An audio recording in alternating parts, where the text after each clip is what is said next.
आज का टॉपिक है कि हमें कर्म के फल जो है वो पिछले जन्म के मिल रहे हैं, पिछले के पिछले जन्म के मिल रहे हैं। और ये जो कार्मिक अकाउंटिंग है इसके रिगार्डिंग काफ़ी कन्फ्यूजन है। किसी ने मुझे ये डाउट पूछा था, इसलिए ये वीडियो मैं बना रहा हूँ। तो देखिए, ये जो कर्म का जो फल जो हमें मिल रहा है, तो हर कर्म जो है वो अलग अलग प्लैनेट से जुड़ा हुआ है। अब जब अलग अलग प्लैनेट से जुड़ा हुआ है तो प्लैनेट्स का ये कैसा है, गवर्नमेंट ऑफिस की तरह है। आपने एसबीआई के ऑफिस में गए होंगे ना कि इस काउंटर पे जाओ, उस काउंटर पे जाओ, आपको गवर्नमेंट ऑफिसेज में घुमा रहे। तो उसी तरीके से प्लैनेट्स के भी कुछ ऐसी ही होती है कि इनकी ड्यूटीज़ लगती है, ठीक है। तो आप ऐसे समझ लो कि 100 टोटल ड्यूटीज़ 120 साल में ऐसे रिपीट हो जाती है, चेंज हो जाती है।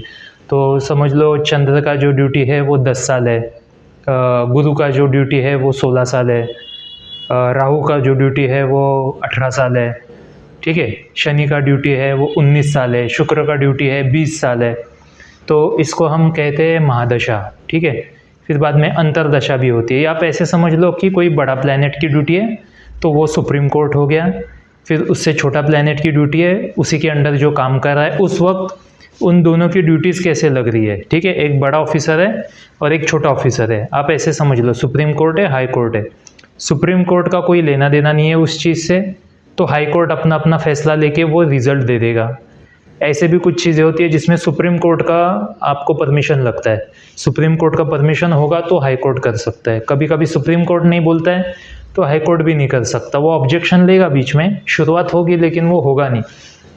तो ये बहुत साल लगते हैं, इसलिए जब उस प्लैनेट की ड्यूटी आती है तब वो सारा कार्मिक अकाउंटिंग क्लियर हो जाता है।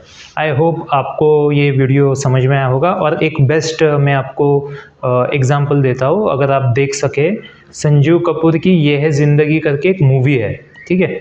तो उनको श्री कृष्ण आते हैं सपने में नहीं, एक्चुअल लाइव उनको दर्शन देते हैं एंड कर्म का हिसाब। और यही जो उनका डाउट्स था, वही डाउट मतलब 2 घंटे की पिक्चर में बहुत ही ब्यूटीफुल तरीके से वो बताया गया है।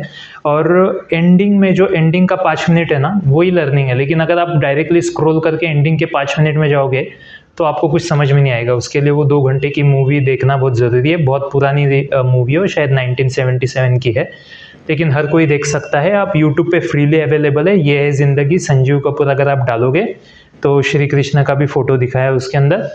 तो आप वो मूवी ज़रूर देखिए, वो बहुत ही बड़ी लर्निंग है। कर्म का कैसे फल मिलता है वो बिल्कुल मतलब बढ़िया तरीके से उसके अंदर बताया गया है, ओके। एंड उसका भी मैं एक एक्सप्लेनेशन दे दूंगा, क्योंकि मैंने जिनको भी ये मूवी देखने बोला वो लोग भी थोड़ा सा मतलब उसको मिसअंडरस्टैंड कर गए। तो आप ये वीडियो देखने के बाद वो मूवी आप देखिए आराम से सैटरडे संडे बैठ के, और मैं कुछ दिन के बाद उस मूवी के ऊपर भी एक प्रॉपर एक्सप्लेनेशन वीडियो बनाऊंगा जिसमें आपको सारी क्लैरिटी मिल जाएगी। आई होप आपको ये वीडियो अच्छा लगा तो लाइक कीजिए, शेयर कीजिए, सब्सक्राइब कीजिए। Thank you.